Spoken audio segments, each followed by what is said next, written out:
Testing 1, 2, 3.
Good morning everyone. Happy Wednesday and thank you for attending the Ordinary Council meeting today. I wish to declare the Ordinary meeting of 26 March 2026 open at 9 a.m. I advise members of the public this meeting is being live streamed and recorded in accordance with Council standing orders. Councillors and staff are reminded of their responsibilities under their respective codes of conduct, both inside the meeting and when dealing externally on behalf of Council.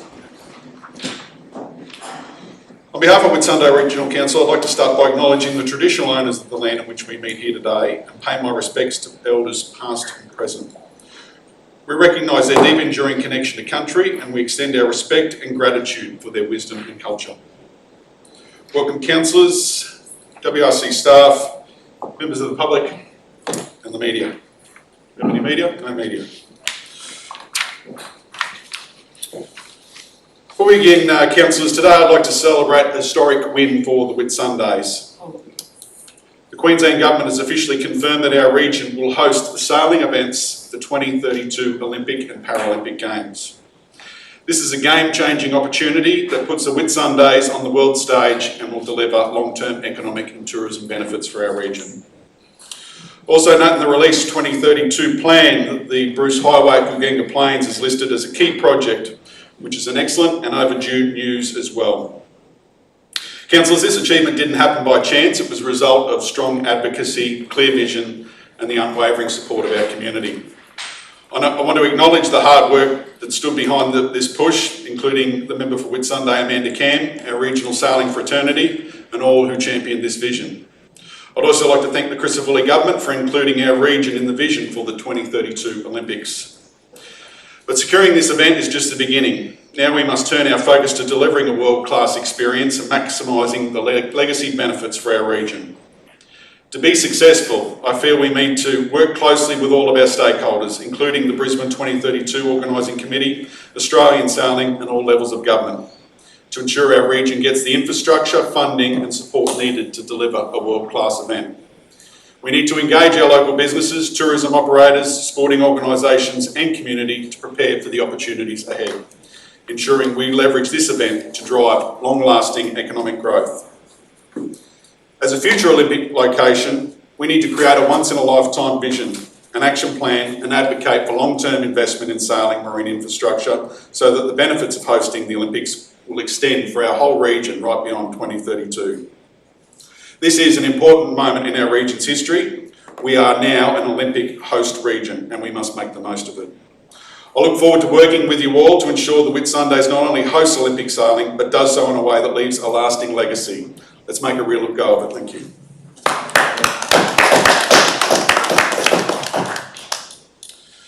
So first item on our agenda is apologies, leave of absence. We have no apologies received for this meeting. Item number 2 is condolences. Are there any councillors that wish to acknowledge? Yep. Sorry, I will just note before we continue that Councillor Bowman is with us via Teams today, but still attending the meeting. Mr. Mayor, can we just pass out condolences to the family of the young man that just recently passed away this week on an accident out of the highway? Yep, that's in the Bruce Highway accident. Noted councillor, and yeah, it was a tragic event. Another reason why we need to see continued improvements into that Bruce Highway. Any other councillors like to acknowledge any specific condolences? Okay. On behalf of the Whitsunday Regional Council, we would like to acknowledge and pay our respects to the recently departed of the region and offer our sincere condolences to their families and loved ones. We all join me in standing for a minute's silence.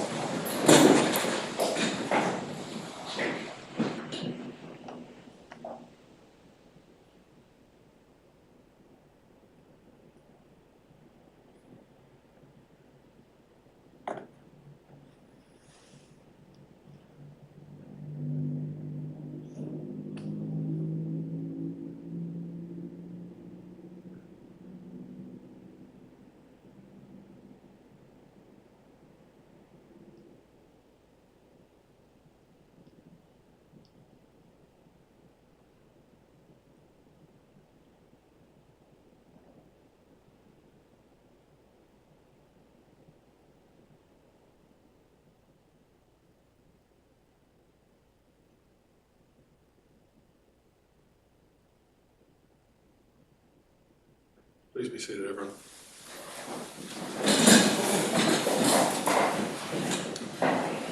Okay, item number 3 is confirmation of our previous minutes. So we do have an alternative to go there. Jason, would you like to talk to that before we seek? Thank you, Mr. Mayor. Councillors, there are 2 changes to the confirmation of the minutes that were posted on the website.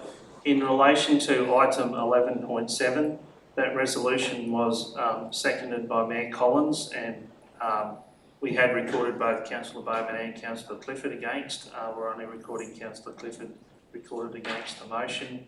And the second item, 14, under matters of importance, we had the vote incorrectly carried. The vote was carried 5-2. With those changes, I'm happy for the minutes to be proposed. Thank you. Anyone have any concerns with that as a correction to the recommendation? Okay, can I seek a mover? I move Councillor Finlay, second Councillor Wright.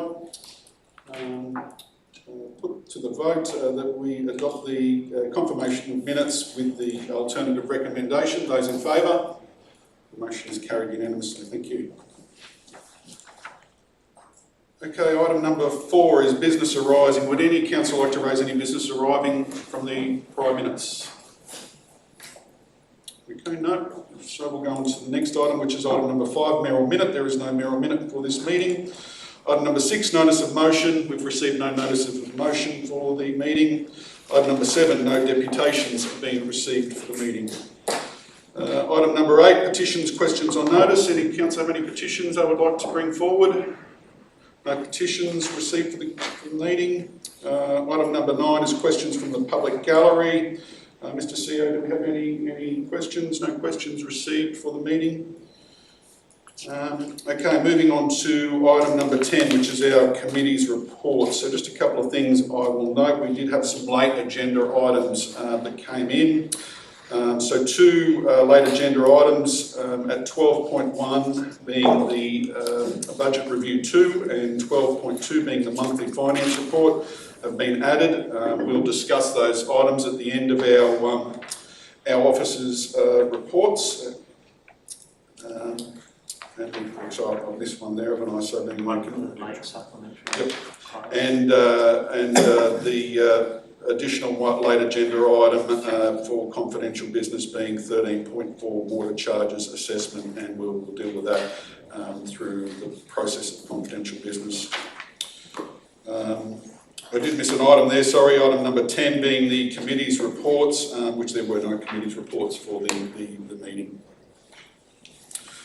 Okay, so moving into our officers' reports for today, the first item is number 11.1, other change application, development application for preliminary approval variation, material change of use at Hidden Valley Stage 4 and 6. Councillor Simpson. I'd like to move to approve this, if I can get a seconder.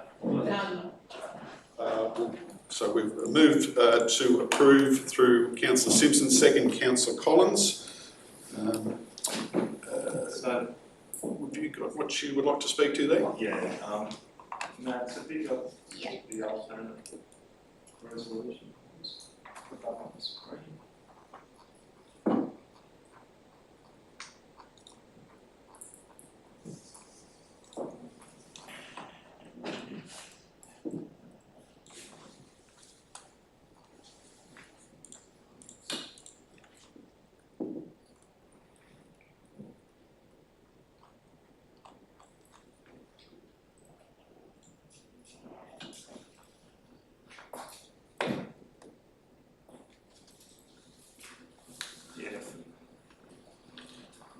Thanks for that, Matt. Yeah, my reasons for adopting this recommendation that For not adopting the recommendation? yeah, sorry for that. Thanks for correcting me. That's why you paid the big dollars. Council supports the approval of this application on the basis that the sub 4,000 metre allotments are generally consistent with other rural residential allotments in the vicinity, and also the proposal provides wider benefit for the community. Like Director Neil might be able to correct me if I'm wrong, but this stage 6 can't be completed and sold until such time as the mountain bike trail is substantially progressed. And with the announcement yesterday with the sailing and stuff in the region, mountain biking is an Olympic sport, so hopefully this will be all done by 2032, and there is a massive community benefit there, which sort of overturns the planning scheme as far as I'm concerned. There is, while it was out for public notification, there were 7 submissions in support of this and only 1 against, so that just goes to show there is a lot of community benefit there. So anyway, that's fine. Thank you. Councillor Collins, are you speaking for or against the, please, For the alternate recommendation? we as council are voting to represent our residents and ratepayers, advocating for their interests and needs. It's also our responsibility to make sure that our local government area is well positioned for the future. There's been a fair bit of discussion around the Hidden Valley development leading up to today. Over the past few weeks I've spoken to quite a few people and received messages, calls and emails. Not one of these people that I spoke to were opposing this development and were urging me to vote in favour of it. This development is in my division and I will be supporting this project today. I want to make clear that this will not set a precedent for future development applications that do not fit with the planning scheme. The planning scheme is there for a reason, but the adventure mountain bike trail element of this proposal is unique, something Whitsunday needs, and I'm very proud to support it. Councillor Collins. Councillor Finlay, would you like to speak for or against them? For Mr. Smith. Yeah, just a question to Director Neil. Can you just explain how the infrastructure agreement works? Yes. Thank you, Director. Thank you, Mr. Mayor. Through you, the infrastructure agreement sits outside the approval and is a legal relationship between council and the proponent and sets out a variety of aspects that need to be done, and if they're not, because it's a legal document, legal action can be taken for non-compliance. Essentially, that's the way it works. Thank you, Mr. Mayor. Councillor Wright. Thank you, through the Mayor. Yeah, just in support of the Divisional Councillor and Councillor Simpson. Look, Hidden Valley development, it will be a huge community benefit, not only for the housing, which we desperately need, there's housing opportunities there, but also for the opportunity for the mountain bike trails, which I think is a huge community benefit, which has been mentioned. And just to back that up, just recently, there was a survey put out, you'll say through council, regarding the mainland camping and trails strategy, and in response there was 41 mentions identifying a desire was it designated mountain bike tracks and some commentary around coexistence of trail and mountain bike tracks. So I think the community is speaking here. I think that there's a huge following for this, and I can't wait to see a development like this go ahead. Thank you. Further comments? Is there anything you want to discuss through Neil? I know we've sort of probably Thanks, Mr. Mayor. ripped apart your paper a little bit. I think council's been exposed to a whole lot of information. It's been to council before. Most councils have been inspected the site. They've been consultation not only with my team but also the proponents. I think there's a very good awareness of what the issues are around the table. So I'm happy to take the report as read. There was a PowerPoint presentation that was already been made to council, so I'll take it as a given. If there's any questions, then we'll be happy to answer them. Further comment? Look, good to see the developer themselves in the room here today. Look, I think this is one that's probably I've probably sat on and probably gone both directions on over the course of the time we've reviewed it. I think it's sufficient to say I'm not entirely comfortable with the process that you've gone through to really bring the mountain bike trails and the development together. I think ultimately, probably in my own mind, probably put the emotion of that process and the handling of that process aside and really look at what we have here, which is a request to decrease the lot sizes, but in return there is a new trail facility there. I think going through my own process there, I went back on a piece of work that I actually had a fair bit of involvement in, which was the regional mountain bike strategy back in 2021. And I think probably the thing that resonated with me was particularly around the economic benefits of mountain biking and what it could potentially bring to our region. So, I guess without being able to quote those figures specifically off the top of my head, and it was a slightly different proposal, but, they are significant numbers, not just in visitation, but in terms of a real economy and I think a well-delivered facility, which is what is being proposed here, has the opportunity to generate millions of dollars a year back into our community. So I think that is something that is of significance and importance, and in that context I'll also be supporting the alternate recommendation. So anything further on this matter, councillors? Okay, if that's all, then I'll put to the vote that council approve the change application to the preliminary approval for the reconfiguration of the lot as per everything listed in the report for the site also known as Hidden Valley. All those in favour? Those against? Sorry, councillor, that was a hand up in favour, councillor Bowman? I was in favour, Mr Mayor, thank you. Thank you. The motion is carried unanimously. Thank you. Okay, moving on to item 11.2. Move Councillor Wright, second Councillor Clifford. So this is the Australian Local Government Association Assembly 2025. Director Bradshaw, would you like to talk to what's I can, thank you Mr Mayor. Councillors, you have before you the proposed resolutions to be considered at the National General Assembly, which is the meeting each year of all local governments across Australia. Attached to the council report was the information paper from ALGA, the national body, with the key themes around it. Following discussions previously, council has proposed to submit 4 motions.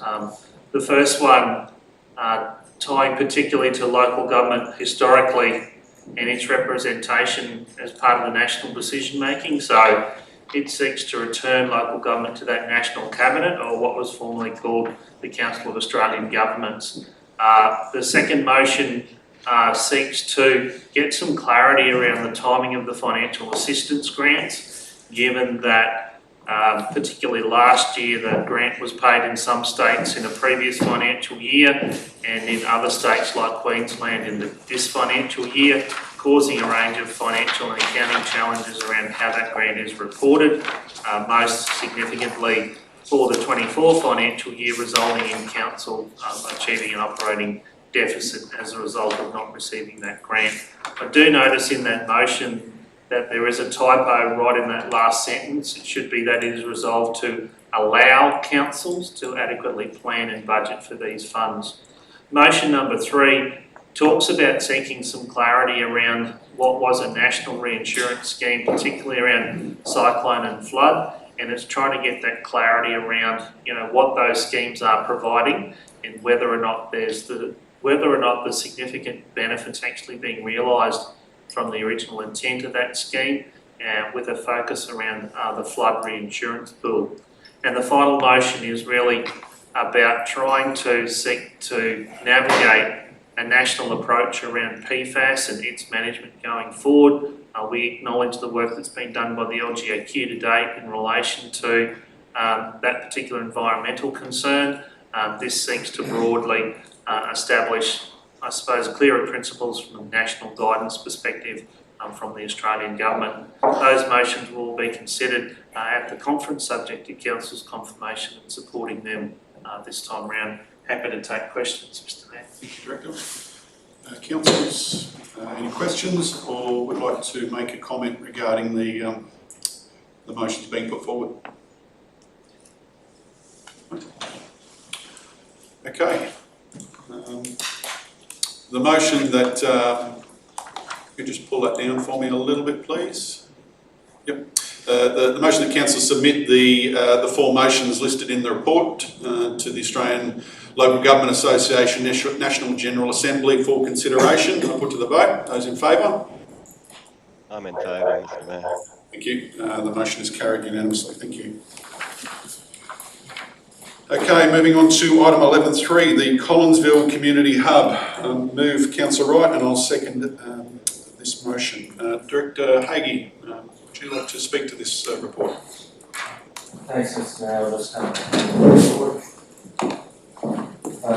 Thanks, Mayor and Councillors. Today I'm just presenting the options in the recommendation on behalf of the Council and the Council officers involved through this project, through project control groups and identifying the need for a one-stop shop in Collinsville due to the existing facilities reaching the end of life, sort of dispersed throughout the town, and the need to bring the facilities together. So you'll see there's a number of information and investigations that have been ongoing through the project to determine the best way forward and provide a fact-based approach toward what the best options are. We looked into refurbishing and altering the existing community centre due to its age and the amount of defects that are currently there.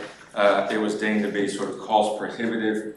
The structural foundations of that building, while they're fine with what's currently in there, if we made any alterations, increased any loading on that building, you're basically triggering a whole new building certification process. That was in the order of $24 million to try and get that facility up to speed, with a new facility and the grant funding supplied by the Resources Community Infrastructure Fund and a council contribution of $16 million. So that was also backed by a community consultation run by our engagement team with a resounding amount of the community wanting one multi-purpose facility in Collinsville.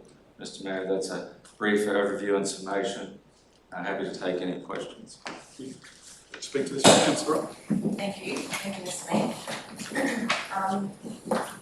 Thank you very much, Adam, for bringing those reports and attaching the reports and the community consultation to that. But I think today the majority of the Collinsville and Scottsville community have spoken, and I strongly support the resolution to demolish the existing Collinsville Community Centre and construction of a new community hub and overall precinct of that Collinsville area. I acknowledge and respect some of the community members' points of view and concern about the demolition of the old community centre. However, this decision is about responsible investment and future-proofing our community facilities and ensuring that Collinsville has a modern, functional community space for generations to come. It's the future that matters. Collinsville is currently leading the way with the first ever community hub, with Cannonvale closely behind, and precinct to be built across the Whitsunday region. The design will feature a consolidated hub that will bring together Council's Customer Service Centre, Library, Visitor Information Centre, the external operated telecentre and gym, who might I add are very excited to be joining us, as well as a 300-seat multi-purpose hall, which we currently have like for like. By bringing these services into one multi-purpose facility, we create efficiencies that will benefit the community for years to come. Throughout the community consultation process, it clearly showed strong support for a modern, multi-purpose facility with improved spaces for events, meetings and recreation. We have engaged multiple times with stakeholders, groups and the community to utilise the current community centre and take on board their feedback in regards to the layout and design. We have an amazing opportunity right now to build a fit-for-purpose modern community space and secure long-term benefits for residents and local businesses now into the future. This is a huge moment for Collinsville and recognising how far Collinsville has come and also planning for Collinsville's future. Thank you. Thank you, Councillor Wright. Anyone else like to speak to the motion? Councillor Finlay. Yeah, just a question to Director Adam there. What's the proposed timeframe to when we start digging? Through the Mayor, I know we had an original date of around 2026 May, was it, Danny? And we're seeking that extension as this process of investigation has taken a bit longer. Start construction, sorry, through that. At this stage, January 2026. So, yeah, at this stage, looking to start construction January 2026. If everything goes ahead as planned. Any further comment or question? Okay, the motion that Council approve, one, the construction of a new community hub curriculum inclusive of the items listed in the report and demolish the existing Collinsville Community Centre. I put to the vote. Those in favour? I agree, Mr Mayor. Thank you. Motion is carried unanimously. The top should be, Mr Mayor. Yeah. Okay, item 11.4, Infrastructure Services Quarterly Report. Move Councillor Clifford. The second Councillor Simpson. Director Murphy, would you like to run us through this one? Yeah, thank you, Mr Mayor. It's not taking a report of agreement. If you can answer any questions.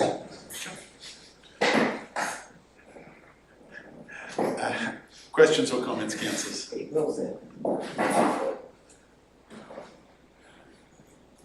Anything of interest that you'd like to ask some questions around, councillors? Yeah, thank you, Councillor Wright. Thank you, through the Mayor. Director Murphy, just in regards to, during that period that we've reported on, I'm not sure, I just didn't see, was there any mention of the Ted Cunningham Bridge and how we restored that so quickly? Is there anything in there? Or can you elaborate on that at all? Yeah, thank you, Mr Mayor. It's a bit of a timing issue for you, councillors. I understand this is the second quarter, so it's a period up until Christmas. The rainfall event was late January, so it'll be in the next update. In relation to Ted Cunningham Bridge, so two pieces of the puzzle. There's the work that was done 3 or 4 years ago, which was subject to an agreement with the contractor in relation to its repair. The repair work is still subject to defect liability. The scouring that occurred at Ted Cunningham Bridge was on the section between the repair work and the top of the bank. So the most recent event we had at the end of January effectively scoured out the new approach road, and the actual repair work that's been done on the original bridge construction has actually held up quite well. So the expectation over time is that we'll continue to investigate what we can do to minimise the frequent scouring. Again, the event we just had pretty much put water about within a metre of the top of the deck. So from a scour velocity perspective, once the bridge is drowned out, the velocities are quite consistent, but with the event we just had, there was a lot of time the water spent effectively a metre deep over the road and scouring on a downstream site. So I think we need to do a bit more work just to provide an all-weather surface, top of bank to top of bank either side, and I think that will have a large impact on future scouring. We may need to do some more rock work on upstream and downstream between the limit of the existing work and the top of bank. So because Ted Cunningham and the Strathmore Road is actually one of our largest roads, we're currently exploring, we included in our TIDS program, so Transport Infrastructure Development Scheme, and we'll come back to council with a proposal. The other thing that's, as previously identified, we still need to correct the vertical and horizontal alignment coming onto Ted Cunningham Bridge. So that alignment is not in accordance with the design standards. Again, it's historical. We've got lots of roads that don't meet standards. So if we're going to go and do a seal or do an all-weather surface top of bank, then we should fix the approaches as well. So that's the plan. So it was a very quick repair. It required a bit of machinery and a bit of gravel just to restore access to the bridge. So I think it performed quite well. But we can make it better by having an all-weather surface top of bank to top of bank. Thank you. Thank you. Also, the feedback too that I've received from that rain event that we had in December and also January, I think a lot of the graziers are telling me that the road pavement is actually quite good. It's just the washouts, the gullies that are sort of the issue. So, yeah, it's great to see that we're out reasonably quickly and got the emergent works done on that. So, yeah, thank you very much to the team. Mr Mayor, the conversation's ongoing, and prior to me arriving, the previous director and his team had made application for betterment funding for a causeway program. So we've got some money to progress that work.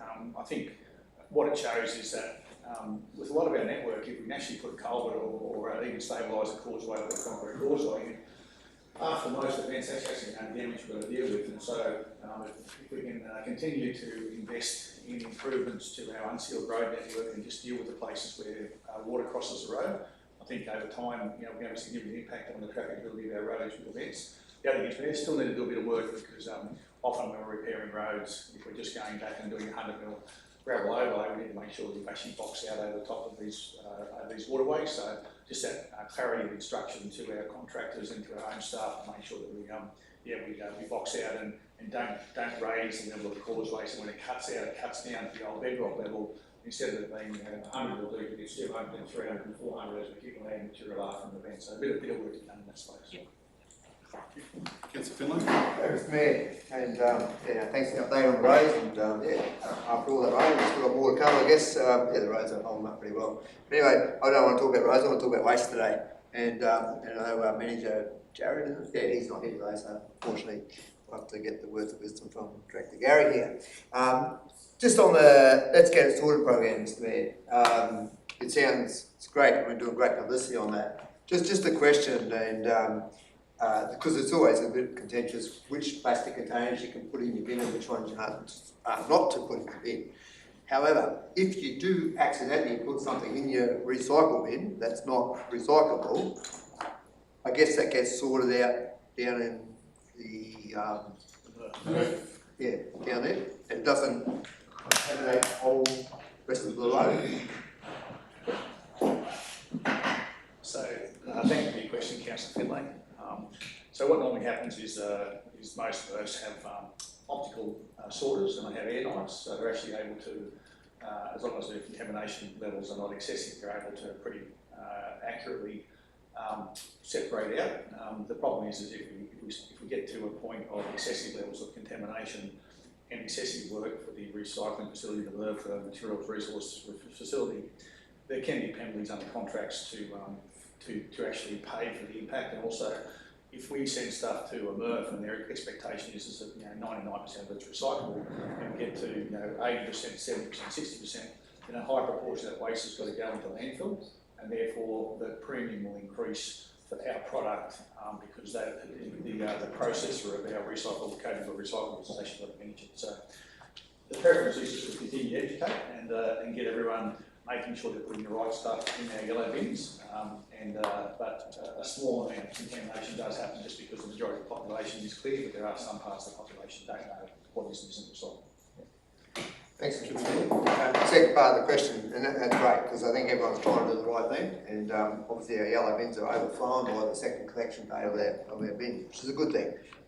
Probably a question whether or not we bring up now, or maybe it matters importance, but I would like for us to consider having a cardboard recycling bin, not collection bin, closer to town than out of the tip. Just for those big boxes you get. Everything comes in boxes these days, Mr. Mayor, and you can't chuck them into your yellow bin. So just for convenience sake, it would be great if we had something a little bit closer to town. I know we're going to talk about that in our budget. Councillor with a box cutter. Yeah, something like that. So anyway, I'll do my best. The other thing, Mr. Mayor, on waste management, I'm just seeking an update on the Kelsey Creek landfill cell. Noticing here that 10,900 tonnes have been gone to the Bowen landfill, only 1,900 to the Kelsey Creek landfill, which is obviously because of the cell. So just to get an update on that. And also the proposal for the new Bowen cell, that's all in order.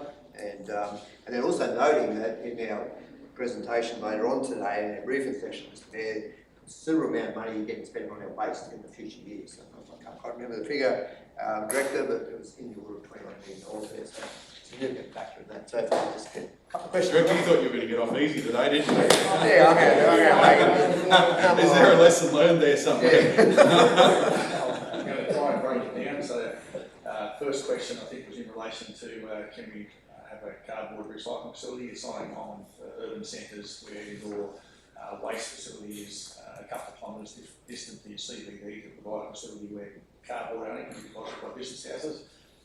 Our waste manager is aware of that, and he's considering that in relation to his waste strategy and his bid. And we can confirm that as a result of today's conversation.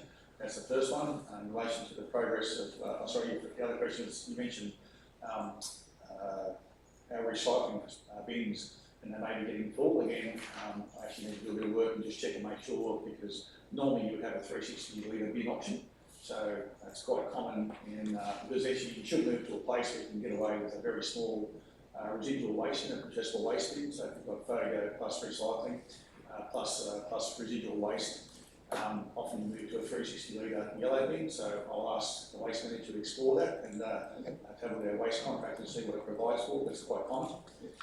Third one was Kelsey Creek, so Kelsey Creek, the liner is largely complete.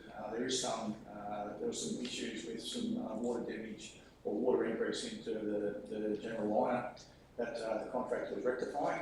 I haven't had an update this week, but my understanding is that we're still on track to complete the work and have our documentation to the assessor and ready to go to DESI by the end of March. So we had anticipated about a 4-week period for DESI to assess documentation. I think we're still on track, but I'll get an absolute accurate update from that. So the expectation is that we should be available to receive all waste at Kelsey Creek again by the end of April. So that's still on track.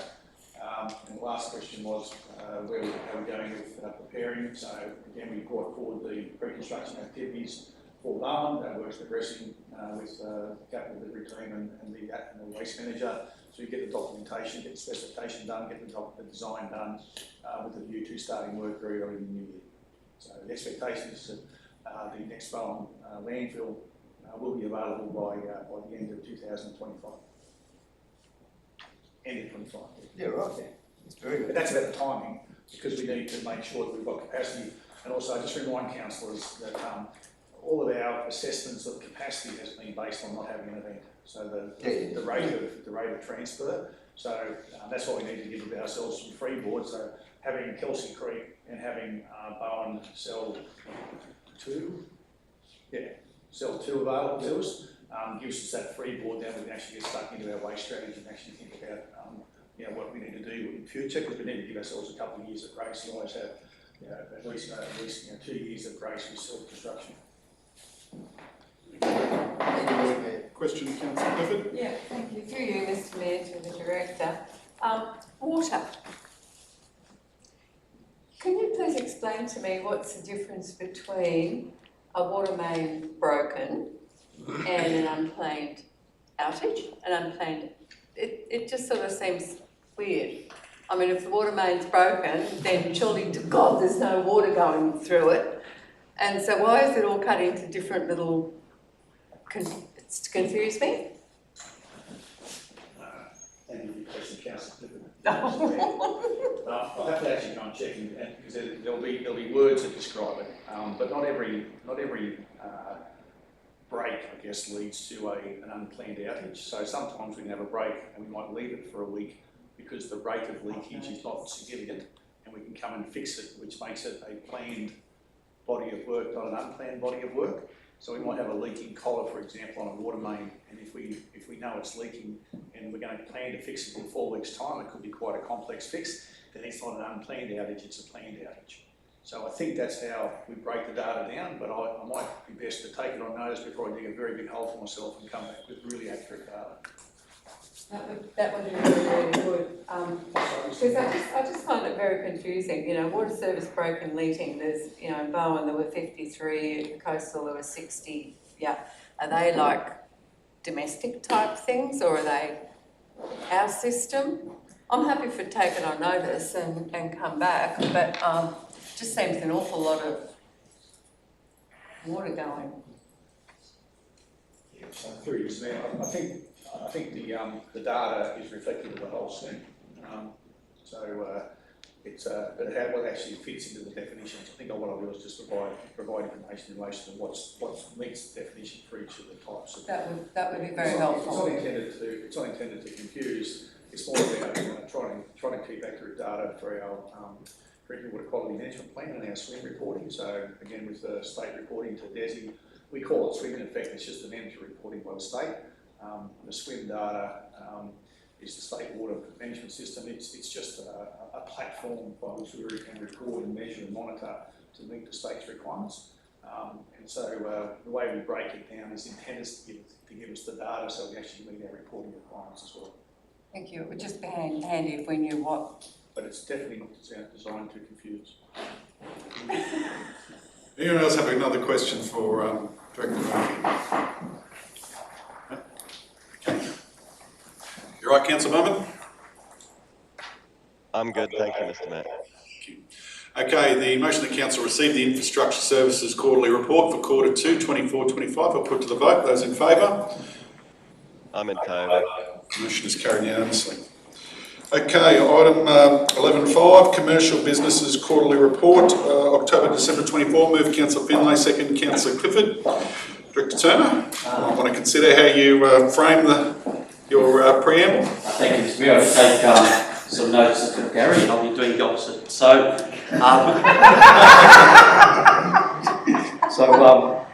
With regard to the commercial report, I might just run through. Would you mind just maybe flicking on to the first slide, which is the Whitsunday Coast Airport? Oh, sorry, I'll speak to the report, sorry there. So some highlights at the airport over the second quarter. Recognition at both the Whitsunday and the Queensland Tourism Awards for the achievements and activations at the airport. The airport functions are region-wide, so I can report that the Collinsville Aerodrome runway upgrade was also completed in that period along with the fencing, so that's another great project delivered, which allows us to actually reduce operational costs, given that they can fly out there without inspection and the like done. So these activities are about trying to actually save operational expenditure by spending money through grants properly. Hosted the Whitsunday Christian College students out of the airport, which was good to see them come out, and hopefully we'll see our next ops manager coming out of one of those schools in the region and the like. So yeah, a really good day there. We've also joined the Hidden Disabilities Program. So that's about helping those use the airport regardless of what challenge they may face. So that was also a great program. 140,000 passengers through the airport for that quarter, so great result. We completed our full-scale aerodrome emergency exercise as well, as part of our compliance with Home Affairs and CASA.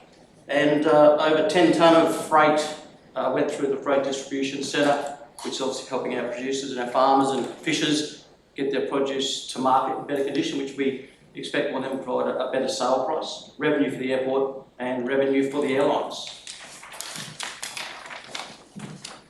We're on track to meet budget. Our budget this year was 536,000 passengers. We're ahead of that number at the moment. So I would just state the point that weather is something that may affect those numbers. Obviously, we've had some disruptions through the last quarter. So just premising, we're on track to achieve budget, but there's obviously going to be some impacts on those numbers if weather does affect us. Shute Harbour Marine Terminal, progressing well. 14,000 resort connections passengers going to the islands from Shute Harbour. Approximately 33,000 cruise ship passengers utilised the terminal for that quarter. 10 cruise visits, 2 overnighted, which is great. The overnight stays actually allow for the staff to get off, so what that does actually drives the economy, restaurants and the like. So to have overnight visits really does increase the economic benefit of that industry to Early Beach. And one of our tenants, Whitsunday Ferries, acquired a second vessel, which we expect will start to increase our services to islands. I can report that we now have a midday service to Daydream Island from Shute Harbour, as well as the services to Hamilton Island both morning and night. So we're working hard in that space to actually ensure that once the other islands come on board, that we continue to grow those services to ensure that the inner islands are also supported by the asset at Shute Harbour. Economic development, been a very, very busy period, and again, I think some great results are coming out of that department. Obviously, the Mayor's sort of minute this morning with regards to the sailing and the like, doing a great job. We now have a new manager, so Paul Hanlon, really excited to have Paul on board, Manager of Investment, Attraction and Growth. So he's really leading the team there, and he's doing a great job. In that period, we actually obtained over $7 million in grant funding through the department. So we really are working hard on quality grant submissions to be able to drive those grant applications successfully to the region, so that we can build the infrastructure and do the activities we need to do. The quarry is going very well. So we're probably at a point where we need to increase production prior to the wet season to ensure we can actually provide material through that time. We're working on a range of operational strategies there to look at that, but certainly weather again is an issue, but production versus sale is going very well. Holiday parks, they are going also very well. We're doing quite some capital projects there with regards to camp kitchens and looking at those areas that the visitors really do value in caravan parks. So that would be camp kitchens, amenities, and those types of areas. So we're working obviously with Queens Beach Holiday Park in Bowen and also the Proserpine Holiday Park as well. So we think that'll deliver some really good outcomes for the people that stay there. Occupancy, so we expect Lake Proserpine through that period, given it's hot. It's probably not as popular as it is when it's in the winter months. So 70% occupancy for Lake Proserpine. Whitsunday Holiday Parks Proserpine was 68%, and Whitsunday Holiday Parks Bowen, Queens Beach was 31%. Noting those numbers, it's obviously we'd expect Queens Beach Holiday Park in Bowen to pick up sort of April, May, June, July with our seasonal visitors and silver nomads. And then we'll see obviously the occupancy for Lake Proserpine again in that period pick up based on weather and not being so hot. We did some activities out there. Kids Fishing Day was held on the 5th of October in conjunction with the Barra Cash Dash. So that was a really good event, and we're looking forward to hosting that one again. I know there was about 180 sort of people there for the fishing event, and really what it shows is that that is a community facility. And it does add significant value to the residents of the region. Beyond that, I'll have to take any questions from the Councillor Finlay? Mr Mayor, just I was going to bring up matters important about Portugal Master Plan, whether or not I could say something about that now, included in the economic development section of this, or with matters of importance. Yeah, I think probably leave it to the end, Councillor. It is probably a slightly separate. No problem at all. Yeah. Can I just say, Mr Mayor, sorry, a lot of positivity around the council, what we're doing for the whole region, and I think it's a credit to everyone, part of the team. These type of reports are great, and I know just our local trainer across the road over here, they're spreading the news as well. Just recently they had a meeting over there. Very, very positive news out of that committee over there as well. It's about getting out. So I think your advocacy, Mr Mayor, our media, the post, everything like that is really, really working well, and there's a real sense of positivity in our region. Thank you. Thank you, Councillor Finlay. Councillor Wright? Yeah, thank you. Through the Mayor, Director Craig, I know when I first started on council, one of the biggest things that the community, especially in Collinsville, wanted was that upgraded Collinsville Airport.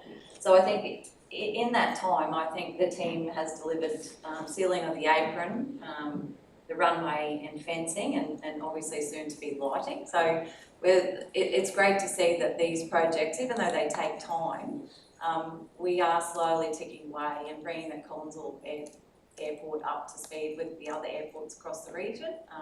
It's a big concern, I know, coming from the Royal Flying Doctors at the time, having to land out there, and with the chips and that coming off the gravel. So it's just fantastic to see. So it's a credit to the team. I know we missed out on some grants in the beginning, but we got there in the end. So yeah, it's great to see. Thank you.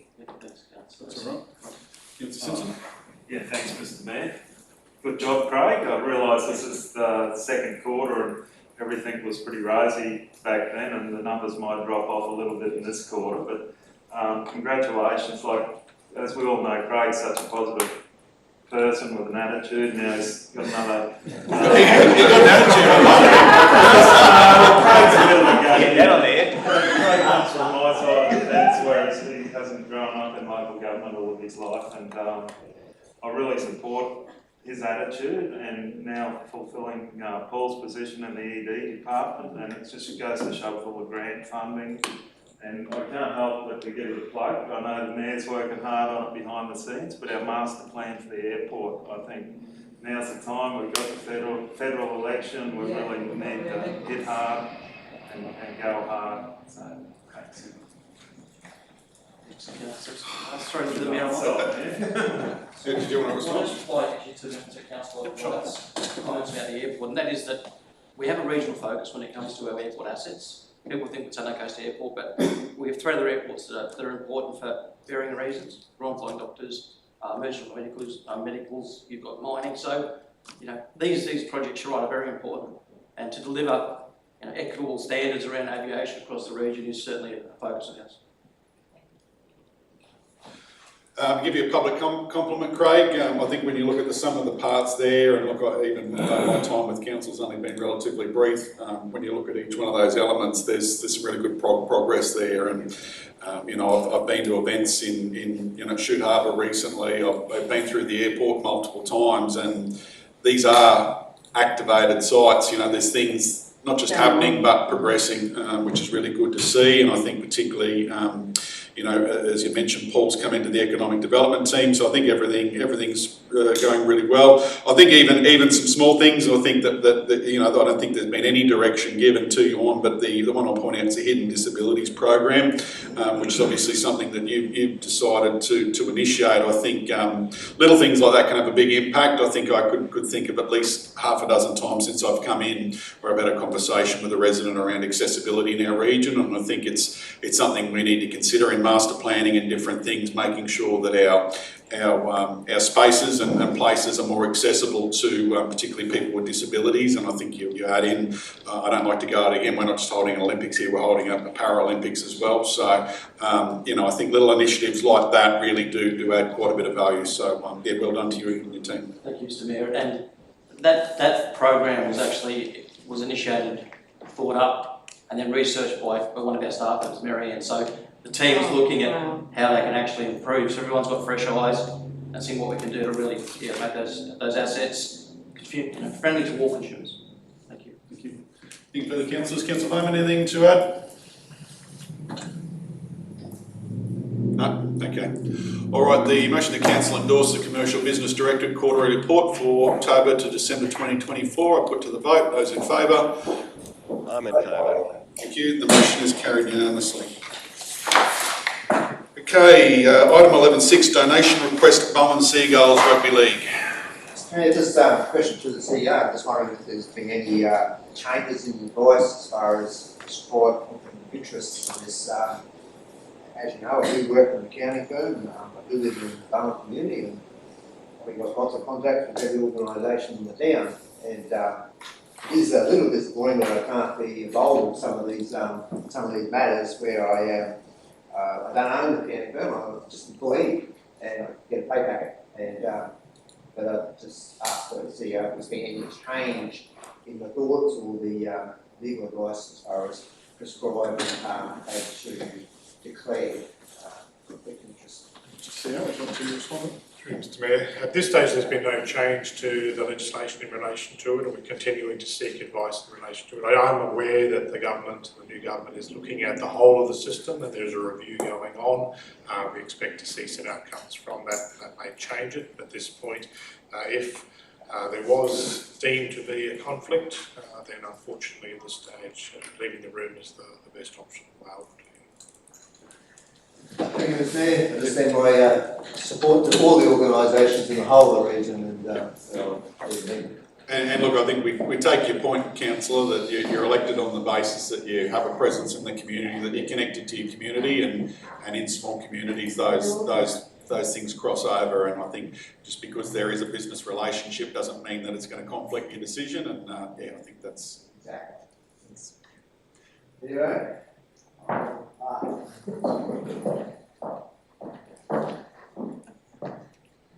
Okay, can I have a mover? Councillor Wright, second Councillor Simpson.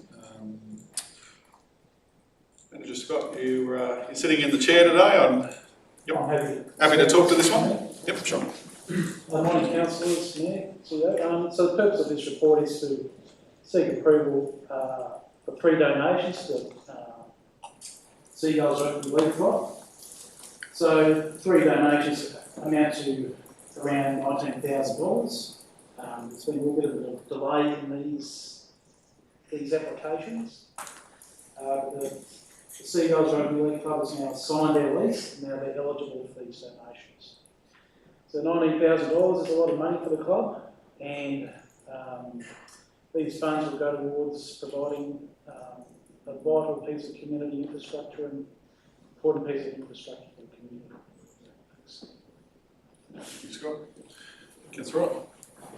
Thank you. Through the Mayor, just in support of this, rugby league across the whole region is probably one of the biggest junior sports that we have. It's one of the highest ones. But look, I know the Seagulls Rugby League do a fantastic job, and you know, like this, that they maintain the grounds and they do a lot for the community as well, as do all the rugby leagues, I think, and all the sporting bodies. But this is a small way that we can assist them, and yeah, fully support this motion.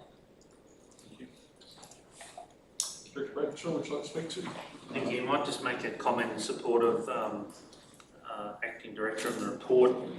The timing associated with the granting of these concessions has been impacted by the club entering a new lease. Upon entering a new lease, the land then receives a valuation. The valuation is the trigger for our rating and charging practices within council. So upon the receipt of that valuation, council then is in a position to go back and reassess the rating assessments. The finance policy number 22 relates to donations of rates and charges, and within that principle number 7 allows us to act on new valuations as they're received. So that's technically where the core of the concession comes from, just for clarity, if the councillors weren't aware. Any questions or comments, councillors? Okay, the motion that council approve the donations regarding rates and water as per the what's listed in the report there, I'll put to the vote. Those in favour? I'm in favour. Councillor Bowman, the motion is carried 6-0. 6-0. So we could let Councillor Finlay back in.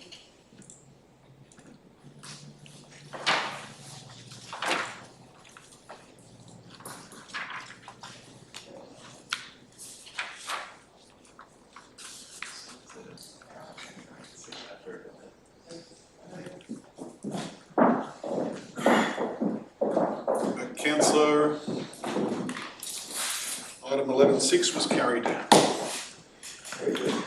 Okay, item 11.7, which is donation sponsorships in kind requests and grants for February 25. Move Councillor Clifford, second Councillor Wright.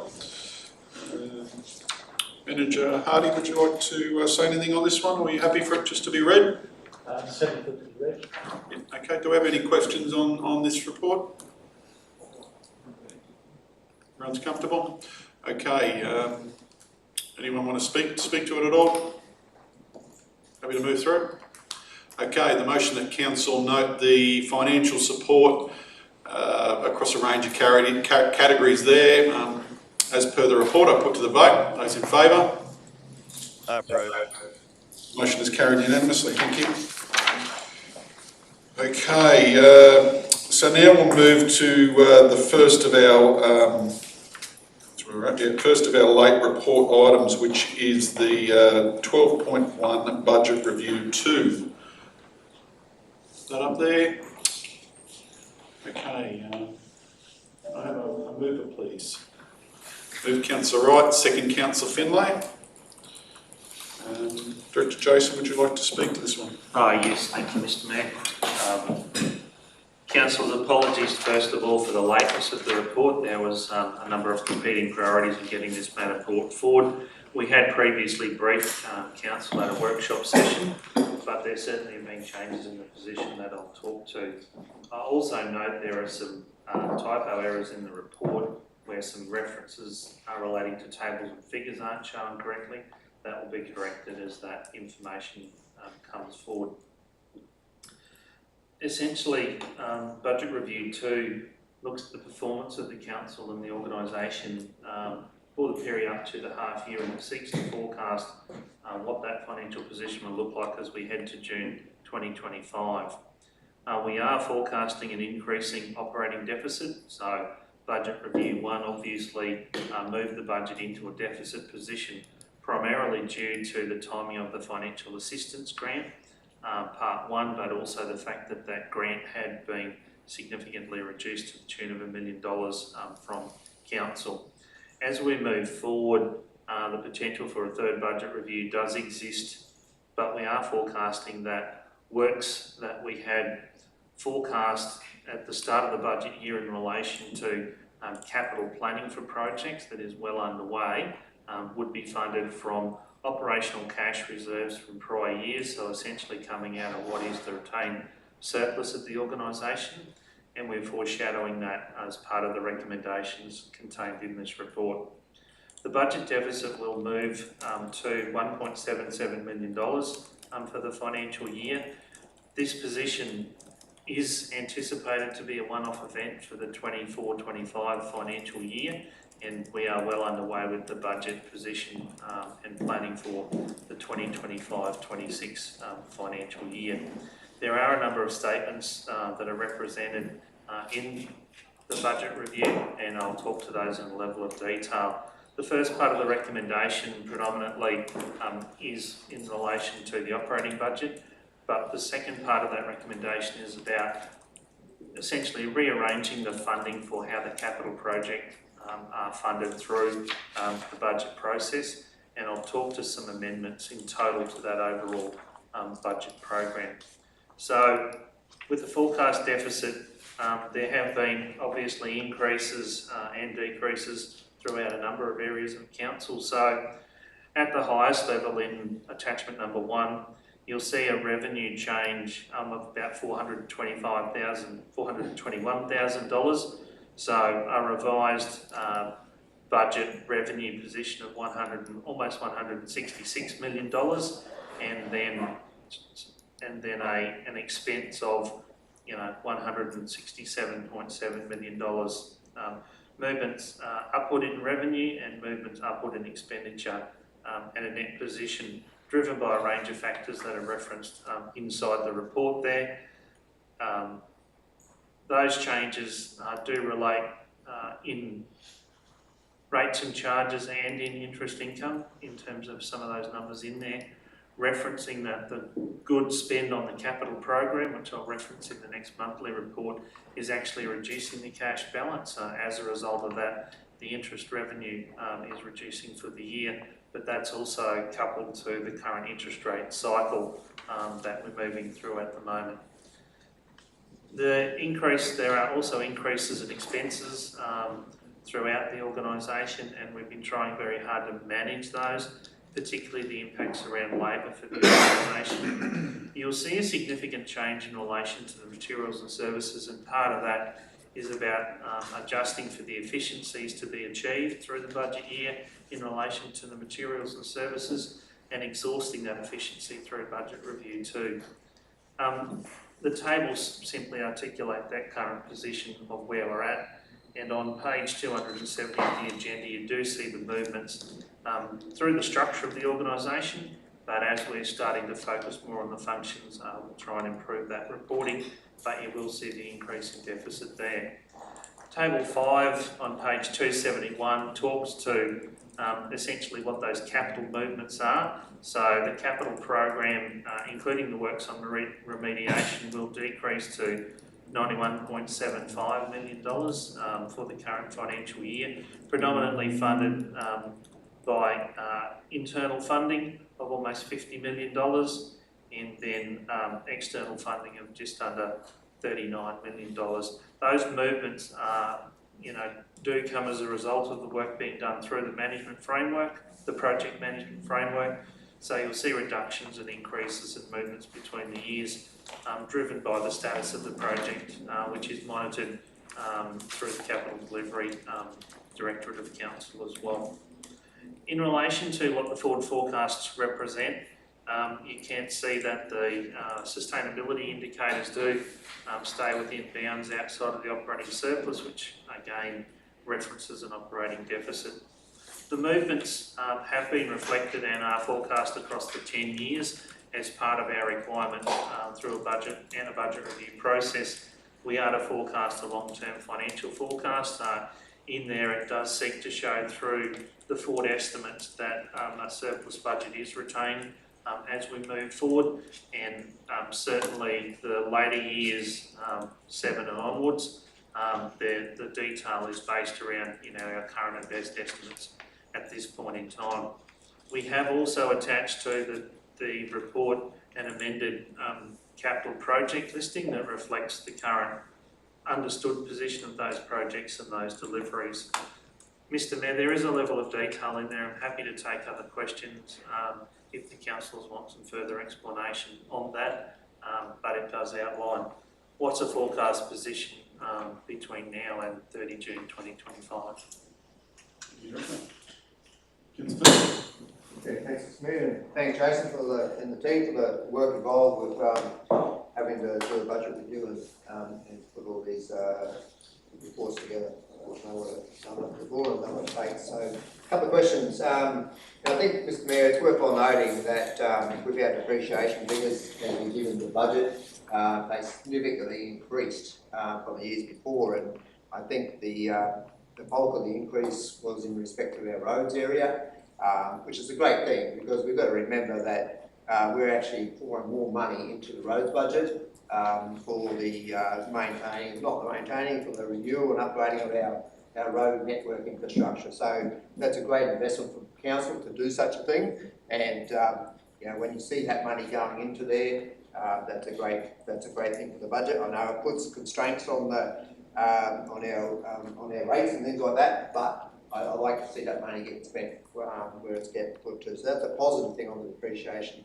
Director Jason, just in relation to, I guess, carryover operating budgets. So where I'm coming from, Mr. Mayor, unfortunately these days we don't have such a thing as an appropriation statement. So you're talking about the prior surplus? Yeah, the prior surplus. So in effect, what happens, Mr. Mayor, and tell me if I'm wrong, Director Jason, that if we've got operational budgets from the previous year that haven't been spent, and we want to carry them over into this year, we actually adjust our budget by that figure. But unfortunately, in the statement of comprehensive income, we actually don't show the carryover funds anywhere. Back in the day, we used to have an appropriation statement, it all come out in the wash. But these days, we don't do that. So, Director Jason, that could also have an impact on our deficit position on here. So in some ways, Mr. Mayor, even though this is a deficit and the result mainly puts the $1 million in the fags bag, some of the other is not in relation to that. We've actually got the money, the operational budget from the year before. So, yeah. Through you, Mr Mayor, Councillor Finlay, you are right. Just for old time's sake, I do happen to have an appropriation statement. It's not a public document, but there are significant funds in there that cover what is required, and it does represent not dissimilar to the private sector, the retained surpluses from the past performance of the organisation. So that figure can fund the necessary overruns at the moment. So it's not a cash-related issue from a council perspective. It's an accounting-related issue in terms of the timing and how the expenses are incurred and paid for. And we have been mindful of that significant increase in the depreciation expense, and it is having a significant impact in relation to the bottom line and our ability to set funds aside to improve and maintain those assets into the future. Look, I'll just talk to, I guess probably one of the main reasons there highlighted around the budget deficit is around long-term capital planning projects.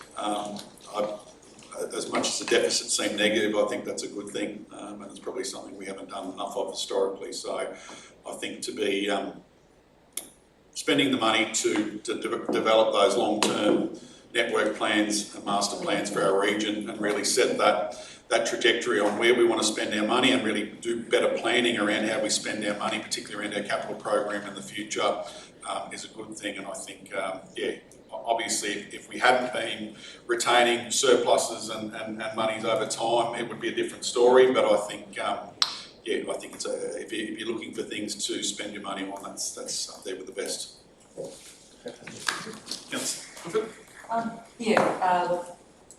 We're at the table know that we haven't done all of our capital work, and that's why we've got money in the bank to do it, which may look on the surface that we're spending money or wasting money.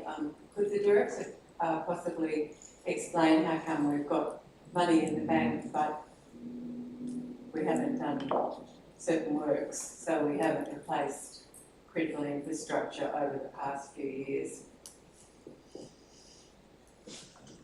Sorry, I'm going to attempt to answer the question. I'd like to see that answer that one for you. I think the first response will come in that there has been money set aside over time for capital works to be done. Now that may have come to us in the form of grants from other levels of government. It may actually be represented by planned capital works that didn't proceed. We actually do carry money set aside in reserve for long-term infrastructure replacement. So my first commentary will be around, yes, we've had a healthy cash position and money invested in over time. That's also created additional interest revenue for council. What the project management framework and the dedicated team around capital delivery has done is focus the effort and energy for the organisation in undertaking and delivering that. And I'll make mention of that in the monthly financial report, as you see a stronger correlation between our performance that includes those costs that are committed into the future as well as those costs that have been completed.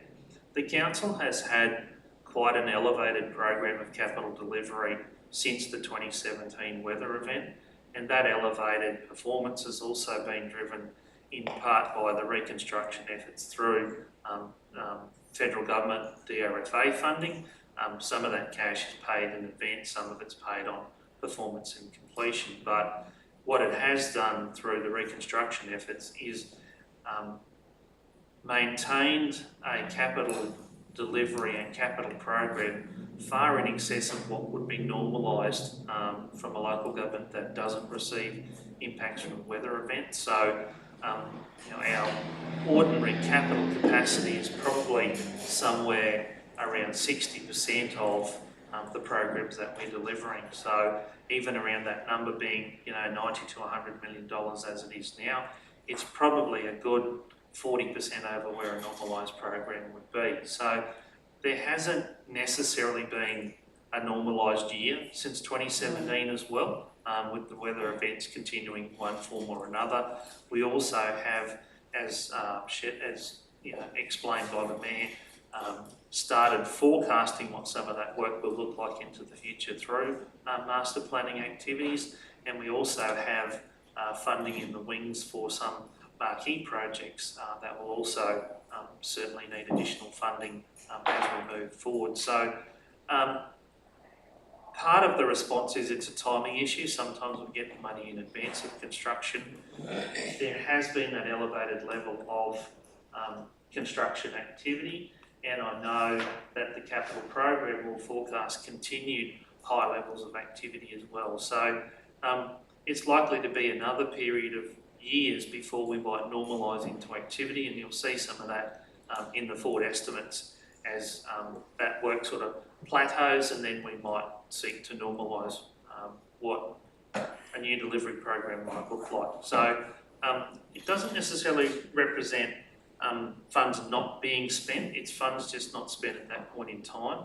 I don't want the impression to be given that there's lots of money sitting there that isn't accounted for. A lot of the money that's in those reserves is already earmarked for scheduled and forecast projects and activities. So from that perspective, we've been diligently managing the cash flow in relation to that, and the capital team and its focused effort and delivery allows us to maximise that cash flow throughout the financial year, subject to factors outside of our control, like weather. So I'm not sure I answered your exact question, but I might have talked about the issues that you raised in the question. Happy for the CEO to add. I think the main difference is that, and obviously past events, we were quite reactive. So what we're trying to move to is a proactive approach. And we've been lucky that we actually have some money in relation to it to actually start doing the proactive planning. And we're hopeful that the proactive planning will start addressing also some of the reactive areas. So looking forward in terms of some of our utilities, doing some works in relation to, say, a water main improvement, fixing it not just for that, but also to allow us capacity to go through the future, will address some of our immediate reactionary activities. So it is quite a significant exercise, and each of the team and network owners have been working through this diligently over the last 12 months to really try and work through their longer term plan and really assume what's actually occurring and the best they can. In saying that, once you have an event, you tend to react to that event as your main focus, and then you come back to this. And that's why in some cases, during those periods, we put some cash away for this type of work to be done in the future. The future is now, so we're actually doing that work right now. Thank you. Thank you. Councillor Collins first. Yeah, probably the CEO, I guess. In the revised capital works program, job number 4102, substantially blown out by 82%, the Renwick's Lane footpath, shared footpath. Can we have a reason as to why? It's $1 million, a lot of money. I know it was originally grant funding, but do we get grant funding for the other $1 million blown out, or what's to go there? Warren, please. Mr. Mayor, I might pass over to the capital team. I think where you get a significant overrun in relation to it and variation, we do need to actually look at it and work through it. We often don't get grants in relation to overruns. Council needs to actually pick up that in relation to it. But I might ask Adam if he knows the particular project to actually talk through. I assume it's the footpath in Proserpine, which is servicing the Catholic school and the state schools. Thanks, Mayor and CEO. So overruns on that particular project, my understanding was a bit to do with the provision of traffic control.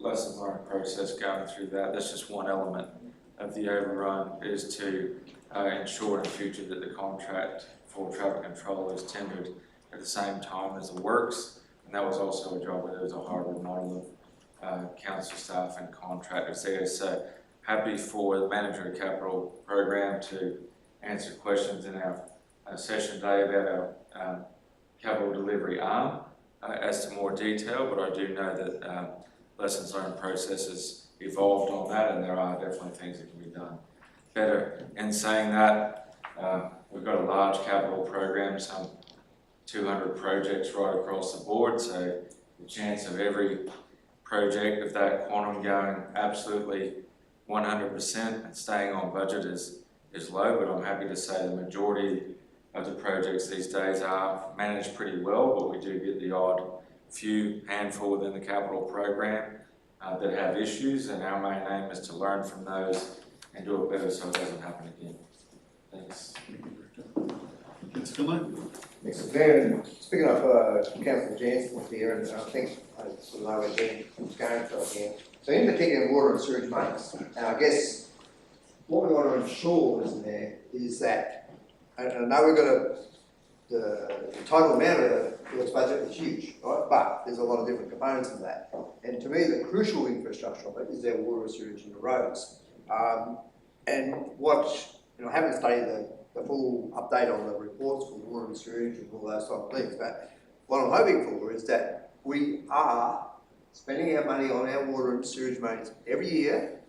Whether or not we've got the resources to do it ourselves or we have to contract it out, doesn't really matter. But we need to make sure, Mr. Mayor, that our infrastructure is being renewed and not detrimentally not being renewed and having major breaks, particularly sewage. Band-aided. And nothing band-aided. We need to spend our money on our infrastructure in our water and sewage, and let's just make that happen. Let's park it up, hang it up.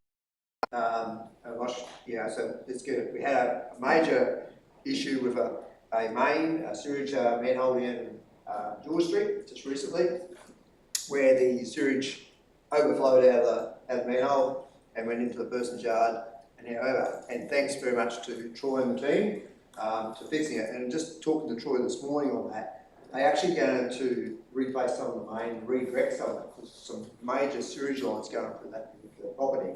But that's the type of thing, and that's where Councillor Jan, I think, was coming from, that we're not let's make sure we are spending our money on our water and sewage mains replacements, whether or not they're unplanned or whatever, and make sure that money is spent every year. We don't need to be banking that money, Mr. Mayor.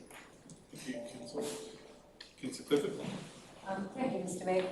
My thing with fixing it, you know, and replacing it is, what is it costing us to have teams go out after hours, on, you know, weekends and all the rest of it, you know, where you've got these continual breaks. It's just insanity. It's like putting that bit of footpath back there that washes out every time it rains. We just need to bite the bullet, fix it, and I think in the long run it'll save us money. Thank you, Councillor. Right, I think the point's been made on that particular issue. Anything further regarding the budget review too? Okay. I'll probably pipe up a little bit, Mr. Mayor, try and keep it short. Just refer to, thank you. Just referring to page 8 of the supplementary agenda, probably just the breakdown and the change by directorate.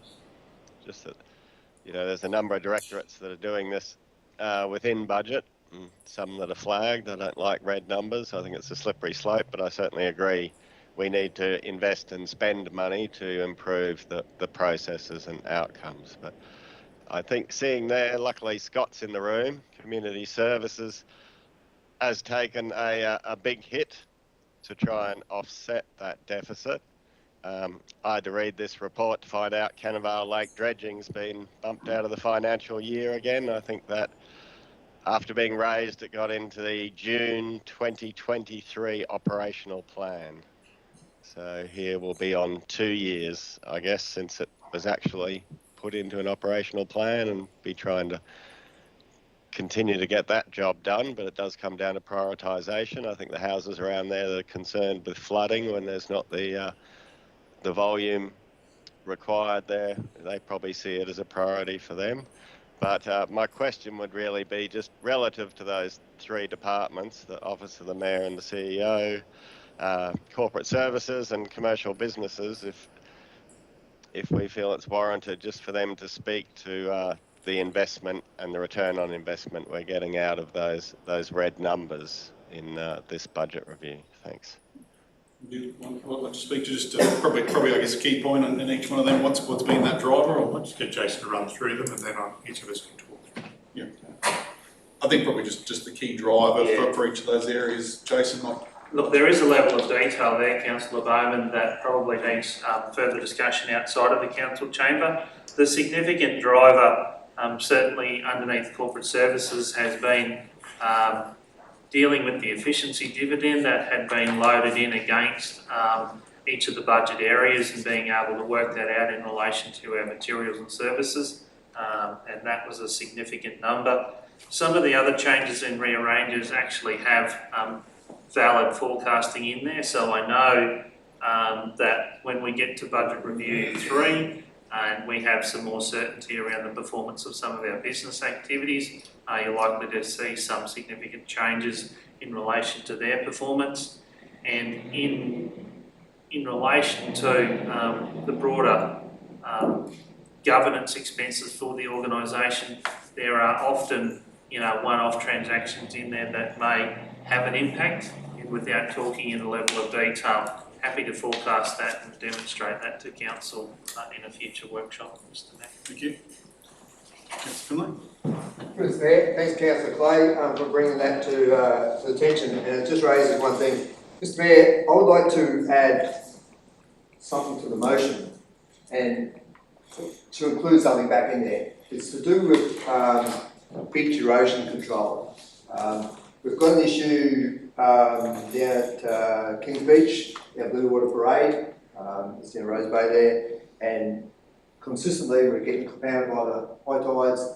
The bank is not, I won't say slowly getting eroded away. I'll flag, I think you're getting into an operational issue here, Councillor, No, rather I'm not, Mr. Mayor, because what I want to do, I've been advised by the acting director that the money's been taken out of the budget for those projects. What I want is the money put back into the budget happy to put it back in and increase the deficit, I think, Mr. Mayor. Yeah, and do I go and give every council the opportunity to put something in the budget that they want to see in the budget, or? Mr. Mayor, I don't want that money taken out of the budget because we've got erosion problems down there and we're telling the people we can't do anything about it.